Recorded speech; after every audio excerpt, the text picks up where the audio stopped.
Many feared death as a tower block in West London is engulfed in flames. The death count has been downplayed by the mainstream media. They had no sprinkler system, no alarm system that worked, one way of getting out. Sadness has turned to anger.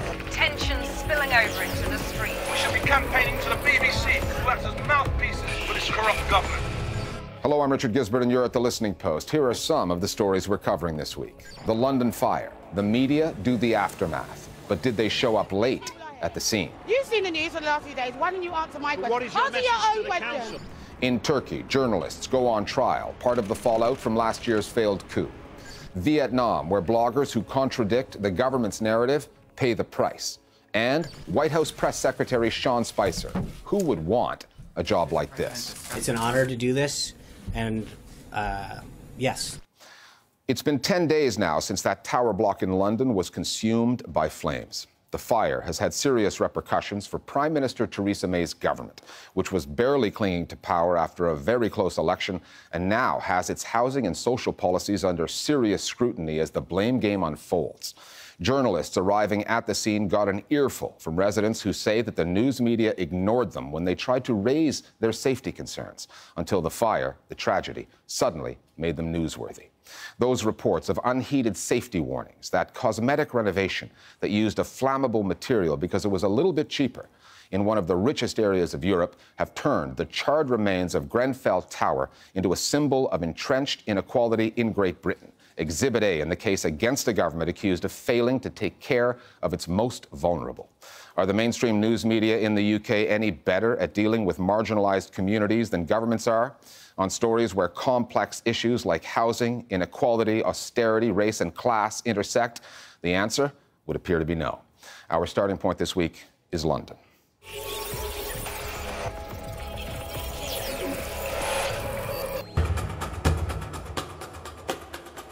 It's the sort of sight you expect to see in a third world slum. Towering inferno, hell on earth. Unimaginable scenes in one of the richest parts of the world.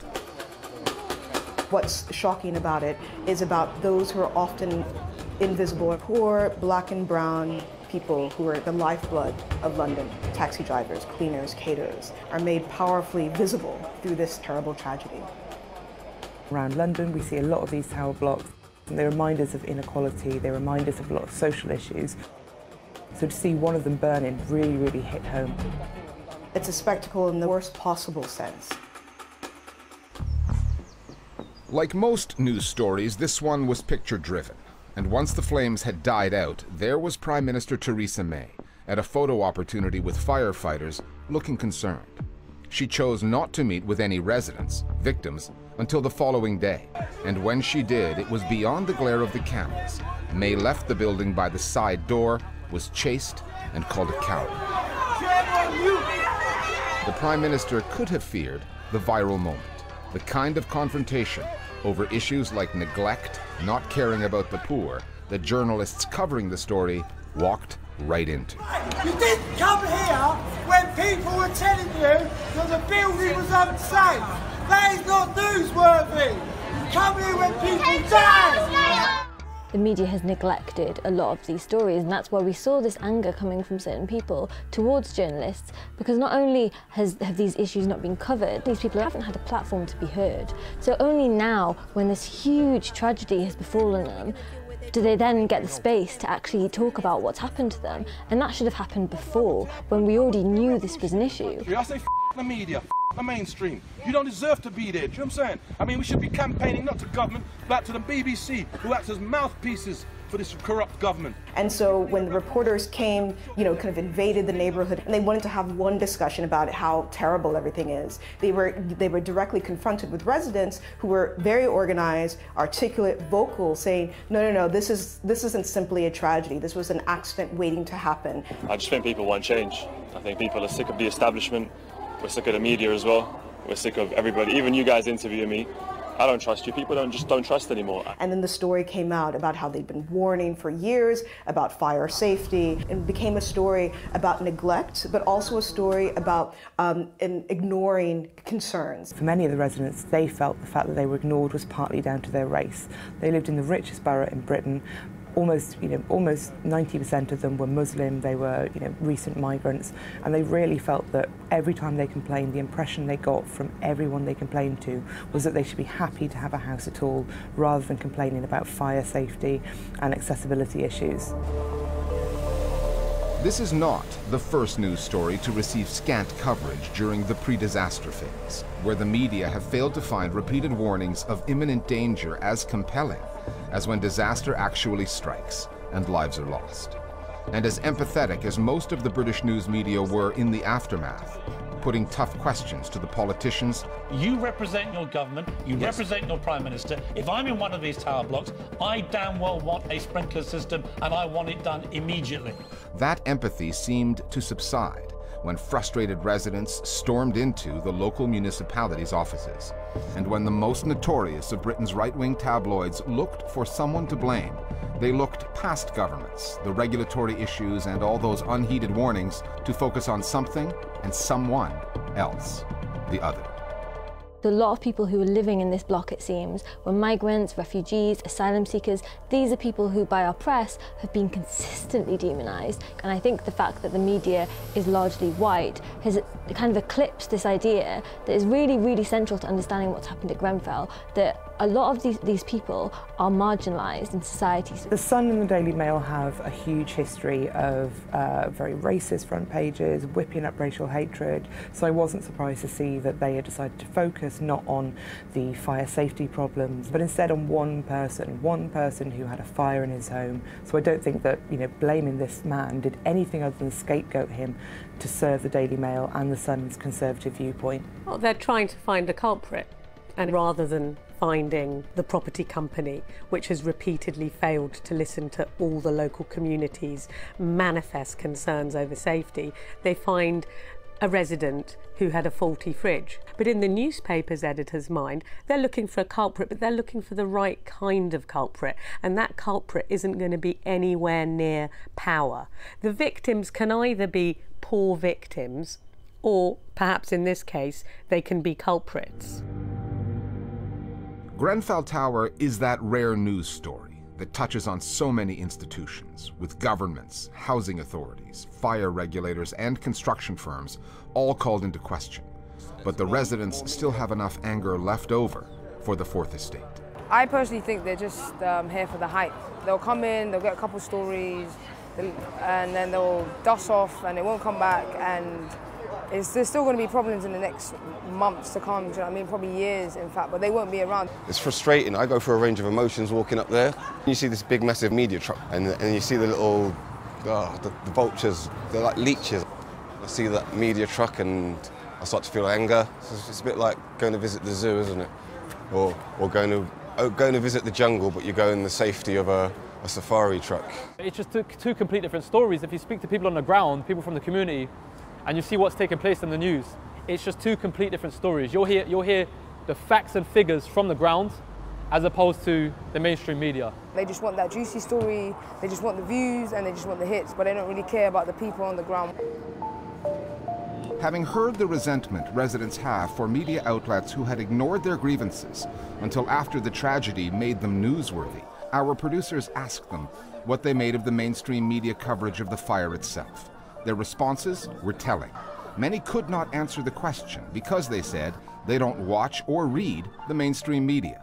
The news they follow on this story is produced closer to home and consumed on social media. We've seen social media present a very different picture than the one framed by lots of mainstream newspaper narratives, and it's enabled people to put together a version of events which is much closer to what actually happened, a version of events which shows how responsible the council are, how responsible the property company are for repeatedly failing to listen to all the residents' concerns. You wouldn't have seen this reported in most of the papers. What's so interesting about social media is its disruptive quality, that residents themselves and through citizen journalists, they're able to tell a different story and a different narrative. Have died. Mainstream media, journalists, producers, everyone else should be deeply worried about this and deeply worried about the undermining of trust between them and their readership and their viewers. Other media stories that are on our radar this week. It's now coming up to a year since the failed coup in Turkey, and this past week, 17 reporters were put on trial over their alleged support for that coup. If convicted, some could be facing a lifetime behind bars. Among those charged are Nazlı Ulacak and brothers Mehmet and Ahmed Altan, all of whom are well known in the Turkish media. They're on trial for trying to destroy constitutional order and overthrowing the government. Prosecutors allege that they conspired with the help of news outlets owned by the U.S.-based cleric Fethullah Gulen, and they used what the government calls subliminal messages to support the coup. All three deny the charges against them. According to President Recep Tayyip Erdogan, there is no difference between those who sell their news headlines with the instructions of a terrorist organization and those who take to the mountains with a gun in their hands. One of the accused, Ahmed Altan, said in his own defense, "We are said to know the men who are alleged to know the men who are alleged to have directed the coup. Erdogan is a politician who has made far too many mistakes in the last 5 years. Of course, he will be criticized. It is the shame of this country and its judiciary that we have been thrown in jail and put on trial merely for our thoughts and criticism." In Venezuela, up to 180 Twitter accounts affiliated with the government of President Nicolas Maduro have disappeared, apparently suspended by the microblogging service. The Maduro government calls this development an expression of fascism and attempt to silence its message. Among the accounts suspended as of June 17th, Radio Nacional de Venezuela, Radio and TV Miraflores, stations set up by the government with programs that at times are broadcast directly from the presidential palace. No word from Twitter yet on the rationale behind the suspensions. However, its guidelines state that accounts can be suspended for abusive behavior, security, or spam, among other reasons.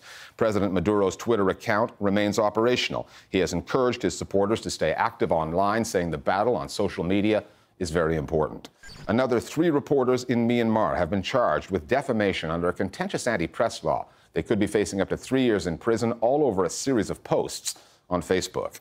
The 3 journalists, Tin Shui, an editor with MGY Journal, Zarzar San, a reporter for the daily Democracy Today, and Puipuint Naiche from the Myanmar Times, have been charged under Article 66D of the Telecommunications Law, which prohibits the use of online platforms to defame people.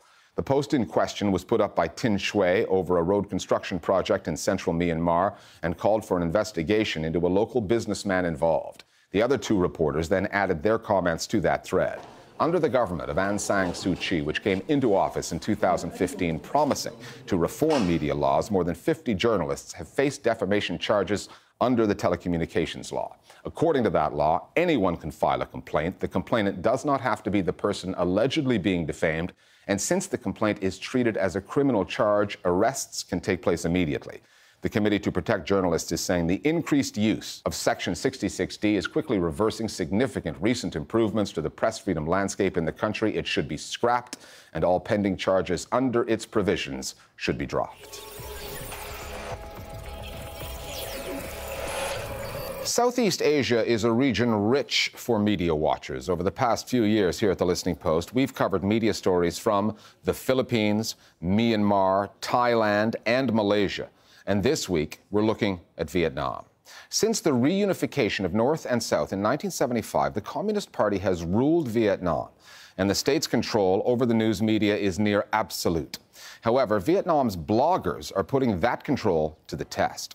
They've been challenging mainstream media outlets, pushing them to cover topics and issues the Communist Party has declared off limits. Blogs, messaging apps, and Facebook all carry stories that would otherwise have gone untold. The bloggers are finding a ready-made audience. There are more people online in Vietnam than any other country in Southeast Asia. And the bloggers have also attracted the attention and the ire of the authorities. Facing a mix of old laws and new ones, intimidation and closed trials, many have been disciplined, silenced, and imprisoned. Last year alone, 18 bloggers and activists were jailed. The Listening Post's Meenakshi Ravi now on the supine state of Vietnam's mainstream media and the government's attempts to silence the country's bloggers.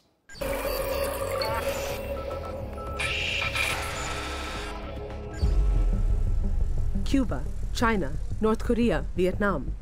The 4 surviving one-party communist states in the world. The Vietnamese media landscape is both similar to and distinct from those of its communist contemporaries. On one hand, there are numerous privately owned media outlets in Vietnam. On the other hand, however, the constitution mandates that all media be strictly controlled by the state, regardless of ownership, to, quote, meet the people's demand for information, serving the cause of construction and defense of the fatherland. So how does the state control the media? Actually, there's no pre-publication censorship. Rather, we have a model of self-censorship. The editors-in-chief of all media outlets are members of the Communist Party and are appointed by the state governing body. They are responsible for content control. The Ministry of Information and Communications does give directions on what news should be delivered and how, but these are not rigid directions, and sometimes media agencies can negotiate with the state. Because mainstream media in Vietnam is monopolized by the state, independent bloggers play a very important role. They have, in recent years, pushed the boundaries of press freedom in ways that would just not be allowed by the state. It has, in the longer term, actually pushed the mainstream media to at least look into directions that they hadn't looked before. One such news story broke just over a year ago, in April 2016. A toxic waste spill that polluted a long stretch of Vietnam's coastline. The story was particularly problematic for the government in Hanoi. The spill had been caused by a Taiwanese steel plant that had been set up as part of a rapid industrial development push, one that many had warned was coming at huge environmental and human cost. It took a month of bloggers covering fish deaths and protests in the region before mainstream media picked up the news. Những ngày qua xảy ra tình trạng một lượng cá chết khổng lồ trôi dạt vào bờ biển các tỉnh Bắc Trung Bộ nước ta. Over the past decade, Vietnam has seen a dramatic increase in numbers of internet users. More than half of the country's 90 million people are online, many accessing the web through their phones, and 1 in 3 Vietnamese is on Facebook. Political blogging, however, is a dangerous activity. Nguyen Van Hai was among the first bloggers in Vietnam. He wrote under the name Dio Khai, and soon after he began posting political content, he came under official scrutiny. After threats, intimidation, a show trial, and 6 years in jail, he was eventually expelled and now lives in exile in the United States. I started blogging around 2006, posting photos of my trips across Vietnam. During my travels, I saw a lot of poverty, corruption, and how local officials abused their power. So on my blog, I shared some of my political views with my friends. We discussed topics relevant to our country's problems. We also started discussing the idea of using blogs for journalism, as well as how to break the centralization of power in the state press. Nguyen energized a growing legion of bloggers in Vietnam. We spoke with one of them via WhatsApp. We have not used her name here out of concern for her safety. She spoke to us about the impact Nguyen had on her and other bloggers.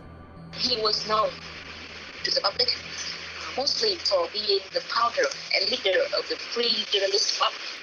And he was very brave, he was very vocal. The Free Journalists Club helped bloggers to get united, and they began to publish news about many controversial development projects in Vietnam. He was first arrested on trumped-up tax evasion charges in 2008 and held for 4 years. And right when he was going to be released, they threw new charges, anti-state charges at him. And while in prison, he suffered extraordinary abuses. Now that he's been released, has been able to relate just exactly how political prisoners are treated in Vietnam. And it's among the most abysmal in the region. The latest figures for bloggers behind bars comes from a 2015 study produced by the Washington-based National Endowment for Democracy. It lists 18 bloggers and online activists in jail. They include human rights blogger Tran Hoin Dui Tuk, sentenced for 16 years on charges of conducting propaganda against the state. Also on the list was Nguyen Hue Win, whose blog Ba Sam was one of the most popular in the country, with several million followers. He has been in prison since 2013 without trial. Since that 2015 study, other bloggers have been imprisoned. Nguyen Ngoc Yu Coin wrote on social issues and was among those to write about last year's toxic waste spill. She was arrested 8 months ago, accused of propagandizing against the state, and now awaits a trial the authorities are yet to set a date for. And just 2 months ago, another 2 bloggers, Hoang Bin and Thuy Na, were also arrested.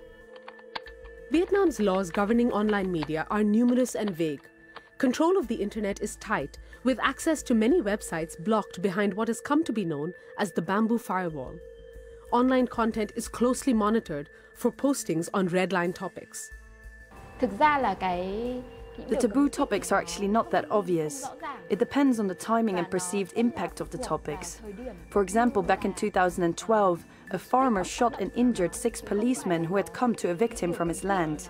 Surprisingly, many mainstream outlets covered the incident. They even supported the farmer. How could the media do that? Well, it makes me think the authorities have a certain flexibility if they think a media dialogue can help promote issues of governance. Of course, I do see other cases. For instance, collective land disputes which could spark big protests against the government. In those cases, the media will be much more reserved. Sensitive issues, according to the state, include the treatment of detainees by the police. For example, when police beat people to death in police stations, these stories would be absolutely prohibited. Also, cases of coercion when the state is taking land from farmers and they protest. Such information could only reach the people through bloggers willing to write about such matters. Many of Vietnam's bloggers now write on Facebook, and the authorities have followed them there. The government switches access to the social media site on and off at will. In May this year, Facebook's head of global policy management met with Vietnam's Minister of Information and Communications. They reached an agreement for Facebook to coordinate with Vietnamese officials to limit, quote, illegal and offensive material. For Vietnam's bloggers, the net is tightening. The problem is that as independent bloggers had gained prominence, the state has struck back. And increasingly, where you probably had a much more vigorous blogging environment in, say, 2009, 2010, when the authorities were still a bit slow on the uptake. Over the last 6 or 7 years, right, there's been this vigorous campaign to harass, to surveil, and in instances jail some of these independent voices. You ask me about what it feels like to be a political blogger today, you know, and I must say that it's very interesting. You may feel a relief, you may feel happy, because you have a space to say what you want to say, to write what you want to write. Also, and you will feel fear when you are chased by the police, when you are in the police station and you have to answer the questions they give to you. You will feel a chill in your backbone when they ask you, is this your Facebook account?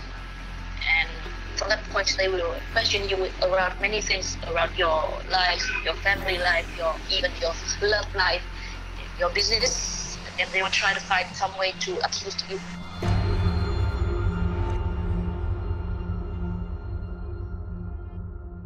Finally, admit it. If the White House press secretary, Sean Spicer, really does lose his job, as the Washington rumor mill seems to think, you're going to miss him. Being a spokesperson for a president like Donald Trump cannot be easy. Staring down a quote-hungry press corps on Trump's odd policy pronouncements, let alone his late-night tweets, is not the ideal job description. So, just in case Spicer really does get fired after lurching and stumbling his way through 5 months of media grillings, we've put together a selection of some of the more memorable moments of his tenure, which he probably wants to forget, but we never will. We'll see you next time here at The Listening Post. It's an honor to do this, and yes, I don't think the president owns a bathrobe. He definitely doesn't wear one. Well, first of all, it's not a travel ban. I'm sorry that that disgusts you. You're shaking your head. Are those photos of fences or walls? That is called a bollard wall. That is called a levee wall. I was going to say your pen's upside down. John Roberts always helping with the fashion tips. I can't imagine a stable and peaceful Syria where Bashar al-Assad is in power. With that, I want to go to my third Skype seat, Lars Larson of The Lars Larson Show. Commander Spicer, it's a pleasure. Thanks for your service to America and thanks for the opportunity. If the president puts Russian salad dressing on his salad tonight, somehow that's a Russian connection. But it's still upside down. Is it a stress call, Sean? I appreciate that. At some point, April, you're going to have to take no for an answer. That is called a levee wall on the left. That is called a bollard wall. Oh. Huh? So that's not a wall, it's a levee wall? That's what it's actually called, which is the president. I'm sorry, please stop shaking your head again.